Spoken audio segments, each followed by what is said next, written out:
Tias Mirasih dan Tengku Tezi dikabarkan akan menikah pada Minggu 20 Agustus hari ini. Pernikahan Tias Mirasih dan Tengku Tezi dikonfirmasi oleh Kepala KUA Cinere, Haji Ujang Priskandar. Keduanya menikah hari ini. Terkait Mbak Tias dengan T, Ahmad Zefandri yaitu sudah lengkap dokumen untuk pernikahannya. Jadi sudah melengkapi semua persyaratannya. Katanya ditemui kantornya baru-baru ini.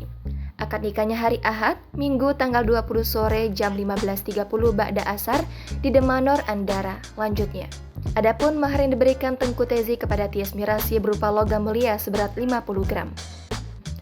Sebagaimana diketahui, Tias Mirasih dan Tengku Tezi telah mendaftarkan pernikahannya pada 27 Juli lalu. Pendaftaran pernikahannya dilakukan oleh pihak wedding organizer secara online. Kisah cinta Tias Mirasih dan Tengku Tezi dari film berujung ke pelaminan.